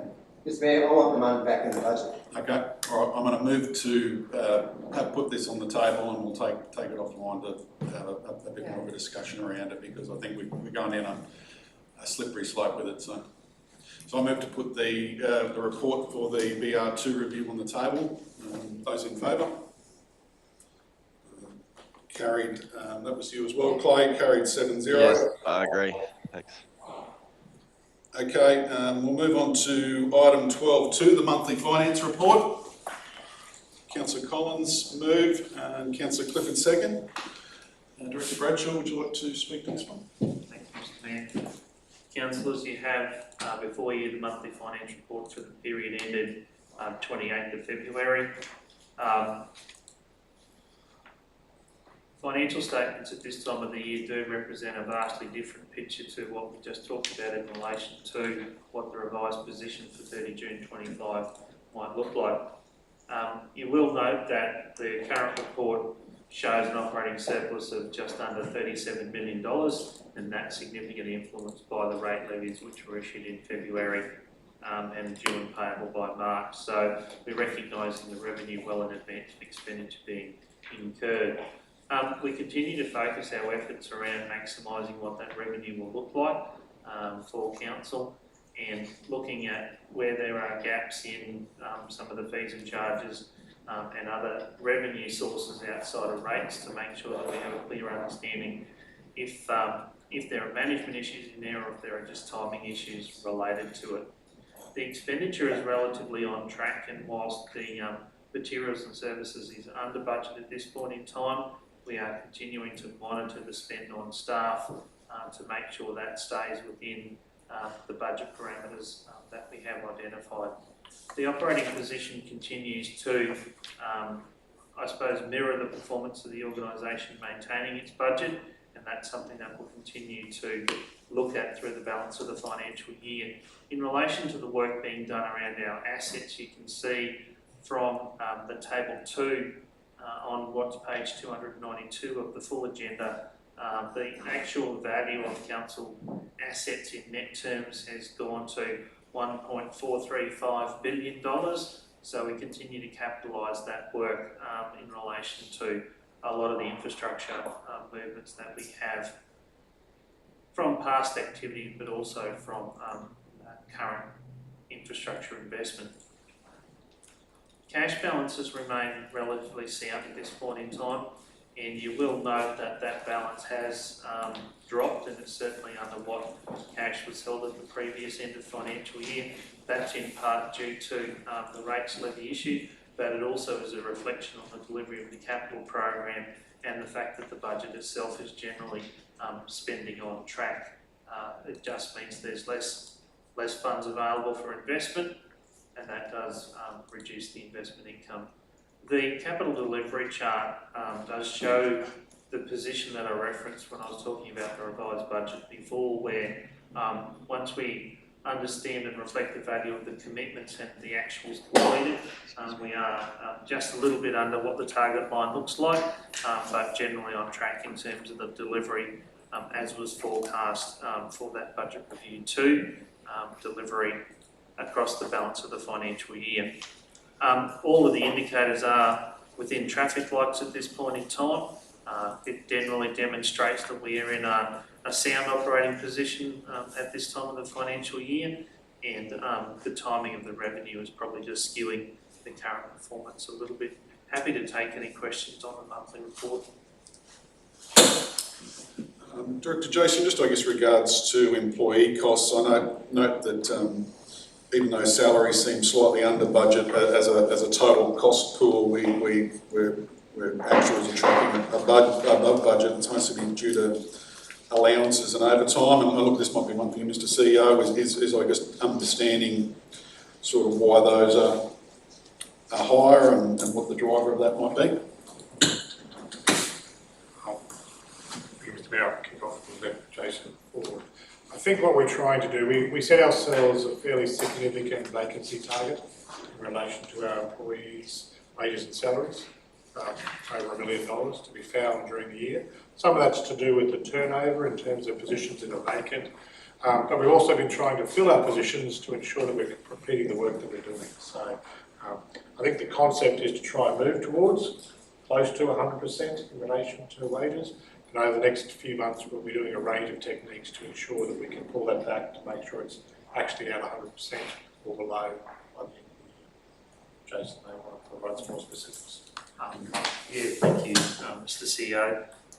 Mayor, it is something that we do manage and monitor on a daily, weekly, monthly basis. It is a little bit cyclical with the work that we do as well. So, just by way of example, I talk about the rates team. So this is one of their busiest times of the cycle. So issuing rates notices, issuing audit notices. People are working overtime for that to happen. We're trying to provide a service to the community as well. So there will be some overtime that's structured and happens throughout the year. So it is a little bit of a timing cycle. But it does reflect also on the comment that the CEO made. If there are vacancies in teams across the organisation, then extra effort is generally required to still get outcomes and still get work done. So the people that we have are putting in extra, we're getting the best value that we can. It is reflected in increased overtime in some instances, in other instances it's not. The labour budget continues to be tight because we continue to monitor it against our performance and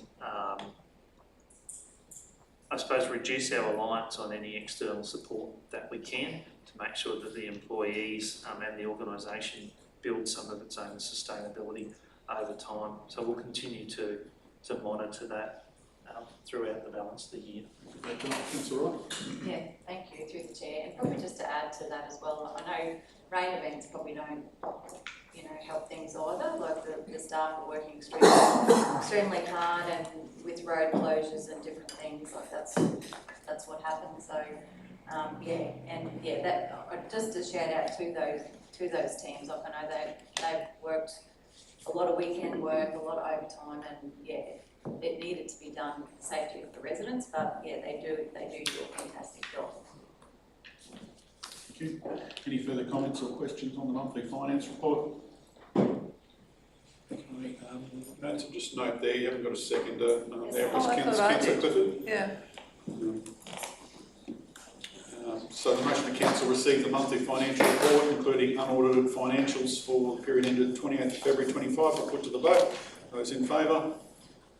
I agree. Motion is carried unanimously. Okay, on that note, I'll move to adjourn for morning tea at 10:32 a.m. All in favour? Sorry, Clay, but carried unanimously. We'll have a copy for you. Yeah. Another lens. Another lens.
Ready, should not get, you want to get the live stream going again?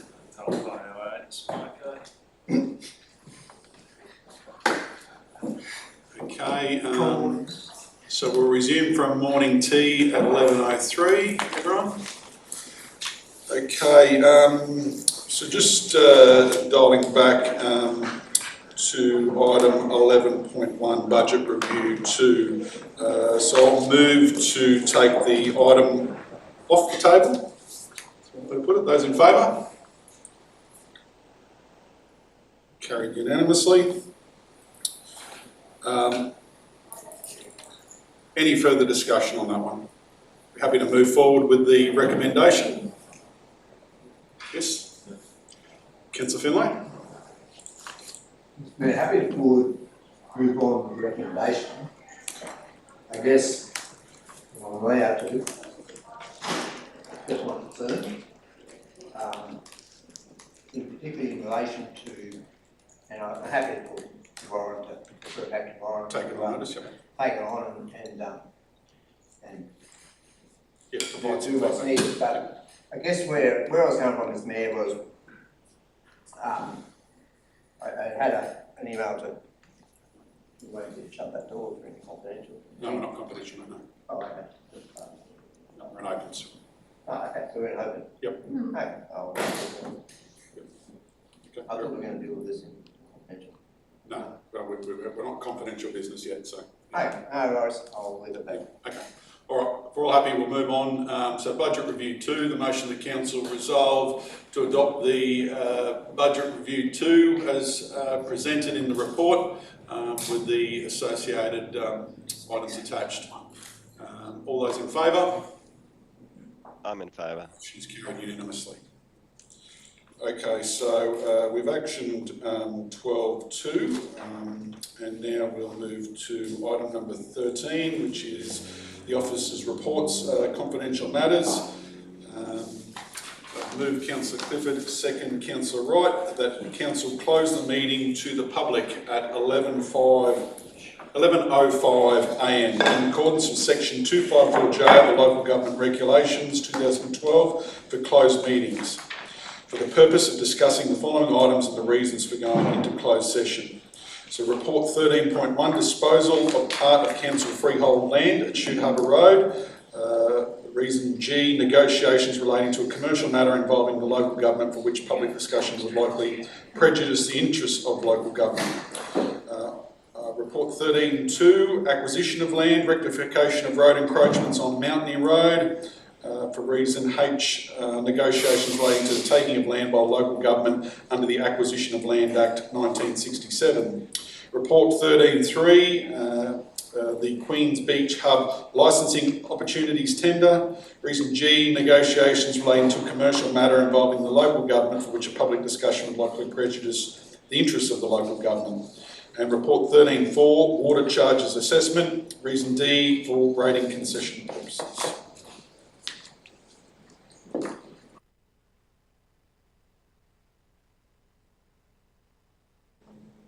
I'm in favour. Thank you, that's carried unanimously. Okay.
And I'll put that to the vote. Those in favour?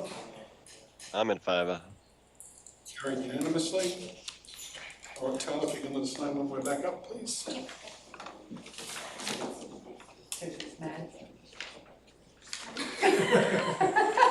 answered well.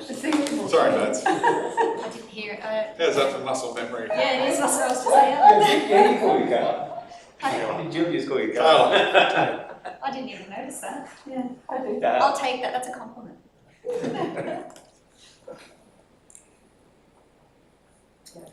All good? Okay.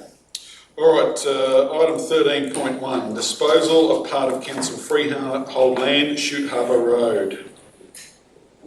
Move Councillor Simpson, second Councillor Collins. The motion that council authorise the CEO to enter into negotiations to execute a contract of sale and transfer with Aaron Stephen Barr and Jodie Louise Duffy for the sale of the land, as noted in the report. I put to the vote. Those in favour? I'm in favour. Motion is carried unanimously. So just confirming that was unanimous. Item 13.2, acquisition of land, rectification of road encroachments on Mountney Road. Move Councillor Simpson, second Councillor Clifford. The council authorise the CEO to negotiate and finalise an agreement to acquire the encroachments as per identification survey 329821 so that the existing road can correctly run within the designated road reserve. I put to the vote. Those in favour? I'm in favour. Motion is carried unanimously. Item 13.3, Queens Beach Hub Licensing Opportunities Tender. Move Councillor Wright, second Councillor Finlay. The motion that council authorise the CEO to enter into negotiations to execute a licence agreement with N&G Earl for the Queens Beach Hub building. The rest of the detail there as per the report. I put to the vote. Those in favour? I'm in favour.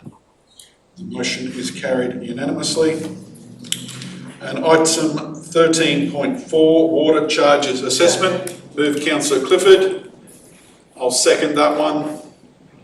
The motion that council refund the water access charges for assessments noted in the report, delegate authority to the CEO to negotiate charges for historical water consumption and charge the current consumption charges in accordance with the budget. I put to the vote. Those in favour?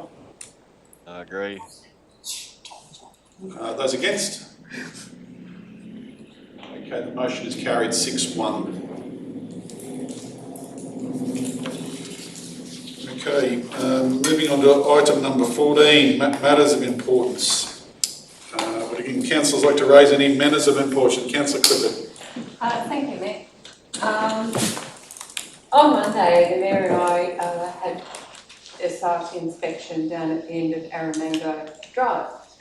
As part of that, we went to have a look at some drainage issues, and surprise, surprise, there's this huge block of land in between buildings with an access that we own, that we have to maintain, and it's serving no purpose. So I would request that we are provided in the next month with a list of all these little strange blocks of land that we own that are not part of, you know, a bigger picture, because the developers gave us this stuff. I mean, this is what would you reckon it is, about 800 square, more than that.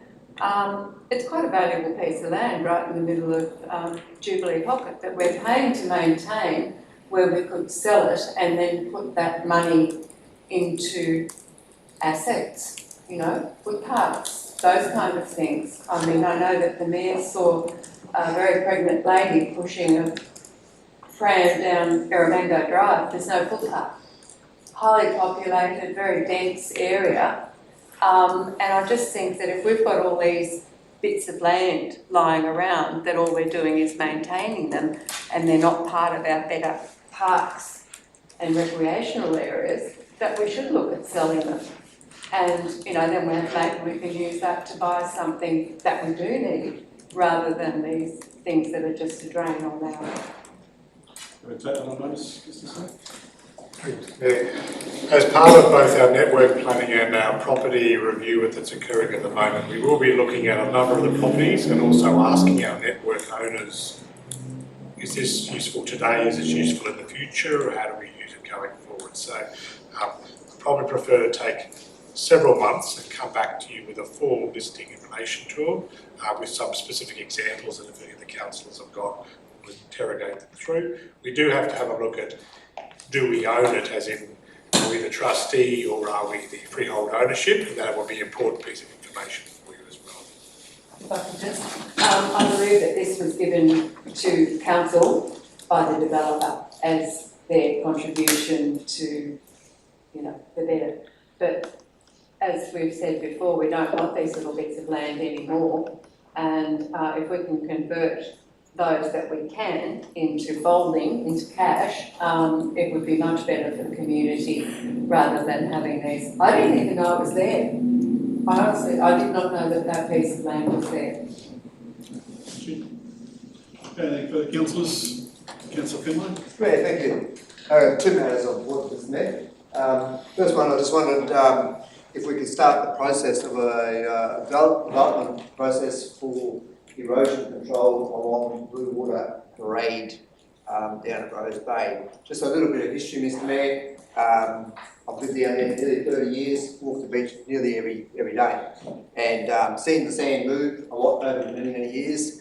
Unfortunately, the sand has been eroded away with especially the more recent high tides, but every year it goes back and back on the Blue Water Parade. Unfortunately, the sand doesn't come back up. Gets washed out to the sea, whatever. There is a lot of she oaks along there at the moment, casuarinas, whatever they're called, and they're fallen in. Many years ago, we put some sandbags on the corner there where Mrs. Payne's house was, and it absolutely stopped the continuation of the erosion. It worked perfectly. If you go to the pocket out there, Mr. Mayor, probably 20 odd years ago, the council of the day put in sandbags there as well. Otherwise, the Horseshoe Bay Road would not be there where it is today. So I just asked if we could start the development approval process. My understanding is it has to go through an approval process to do that. But also in the short term, maybe we can address it. And I'm not too sure of the solution. I'll have to talk to our directors whether or not we can push the sand over the edge or push the sand up. And also along Thomas Street area as well, where the Sailing Club is there. Significant parts of erosion's happened right along there as well. And I know, talking to the engineers, Councillor Michelle and I were down there at the bridge at Thomas Street a while back, and they told us that they do push sand up, so maybe they can push the sand along that area as well. But on that matter, Mr. Mayor, so thank you for that. Mr. Mayor, the other matter important to I about is the Barn Foreshore Master Plan.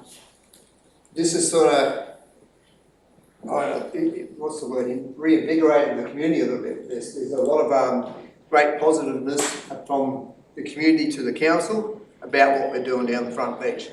And Mr. Mayor, I addressed the Chamber of Commerce meeting the other week, and the comments I got out of that was this is the most positive thing I've heard coming out of council for a long time.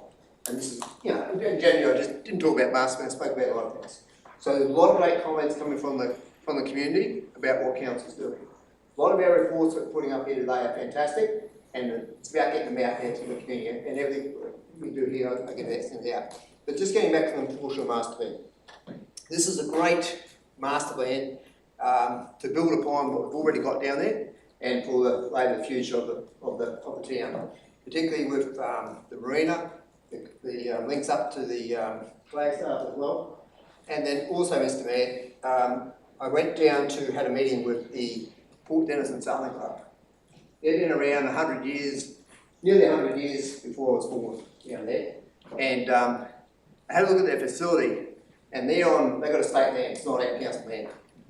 And they've got 90 odd members, they've got lots and lots of boats down there. Unfortunately, the building is in a fair state of disrepair because of the elements and that like that. But they really applaud the council to include them as part of the master plan. It's part of the history of Bowen, and at the end of the day, it's good for council to work with them, support them, and maybe one day there might be a grant application opportunity to come up to support the sailing down there. So I just want to pass that comment on. Obviously, also there's a fair bit of momentum gathering about the council block of land down there as well, into like some sort of cultural type precinct as well. So getting lots of feedback on that at the moment, and I've got some further future meetings coming up with a couple of different other community groups. But really encourage the community to come down tomorrow night, go to PCYC, go to the markets, and really put the comments in. We've got to try to get people to put their pen on paper and get the comments in and that. So again, I just applaud the council in the steps that we're taking on this, and this is a great blueprint for the future development of that. The investors of all that land down there as well. I've got comments from them saying this is great, John. This is what we need, and so again, it's now extended that. But I just want to thank everyone for their passion about this for short master plan. Thank you, Councillor Finlay. Do you want to comment on anything, Mr. CEO?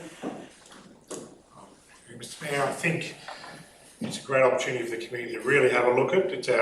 It's our draft plan. It's got a range of ideas, but we're still keen to hear the community's views and the ideas, and really encourage not just people from Bowen, but people who actually utilise the Bowen waterfront in different ways. How would this be changed over time, and really give us some real good ideas in relation to it. There are some really interesting proposals in there, which is taking on board some of the information we've already received, and we're very keen to get as many comments back as we can.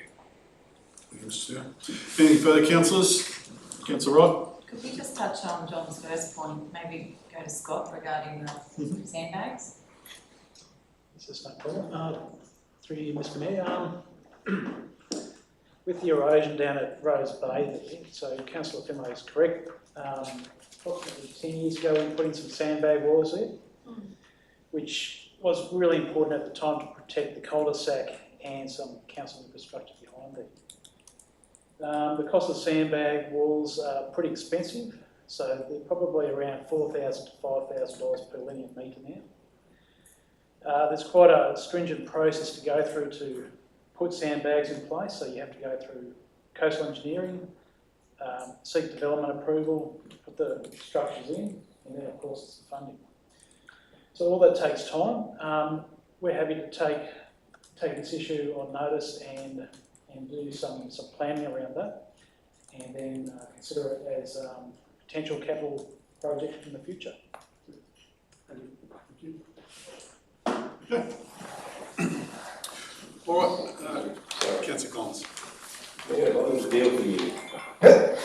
Gary, you might be able to help me out with this. Before Christmas, I had a gentleman from down Leafy come in to see me in regards to the after Christmas actually, the flooding we had the 22nd of December when the highway was closed off, and Scott went out with a drone, and the Thompson's Creek is actually full of hymenacne and paragrass.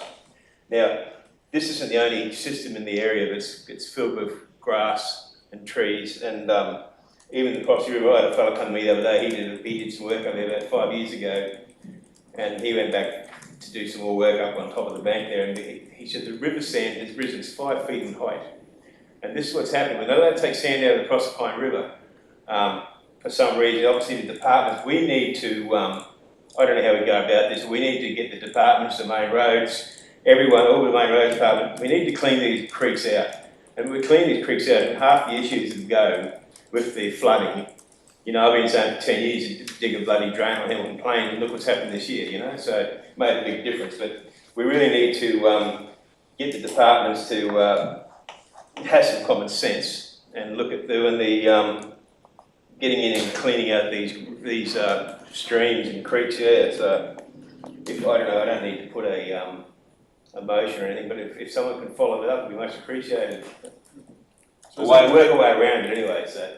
Is that in the, I guess, are we talking about the area in the creeks themselves, or? The creeks themselves, yeah. Sorry. Yeah.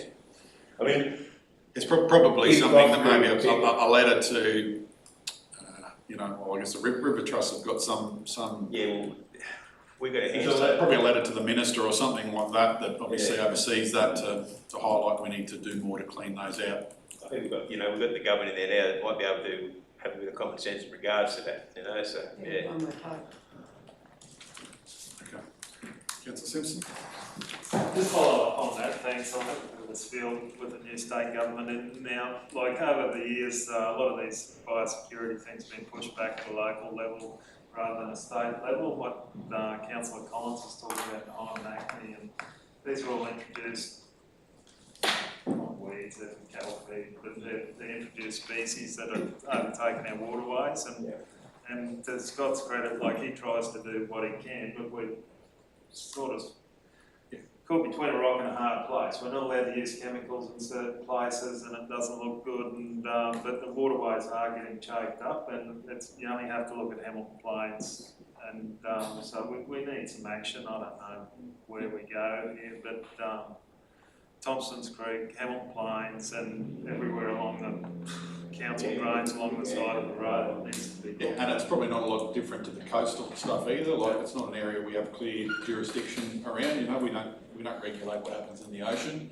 We don't regulate the creeks, but we need to be working with those other government partners to get a better outcome. So, Scott? I guess on Councillor Collins and Simpson's concerns about weeds growing in our waterways, particularly down at Thompson Creek.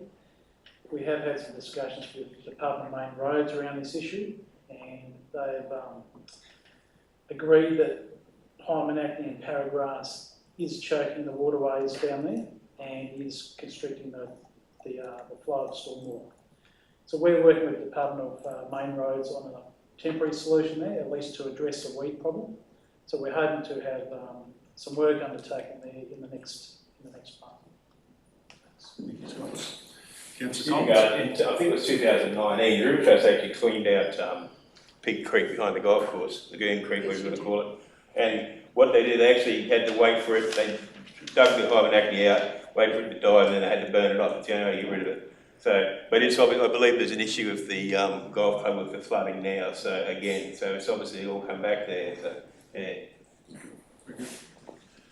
I guess probably a somewhat related point that I'll just highlight to the meeting. We, CEO and myself did meet with the local government minister last week as part of the GWCOM, and I think one of the issues that's come up before is around Good Samaritan maintenance of the road network, particularly in our rural areas. So she took that on notice to come back and have a look at a pathway forward, but that's obviously a similar area where there's no clear, there's a known issue there, there's no clear pathway forward, but we need to try and get a better outcome than what we have been getting. So, okay. Anything further? Councillor Clifford? Thank you, Mr Mayor, through you to the Director of Infrastructure.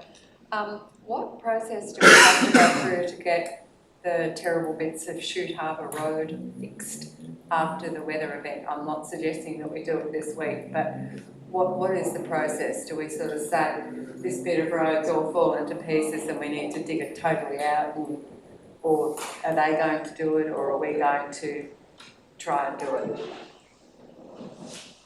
Question, Councillor Clifford, so it's an RMPC contracted piece of pavement, so we have approved works in our schedules, which is effectively full of piles. We notify Main Roads of the need for a higher level of effort outside of the RMPC contract. We've done that. They can actively bust that work or do it themselves using road tech.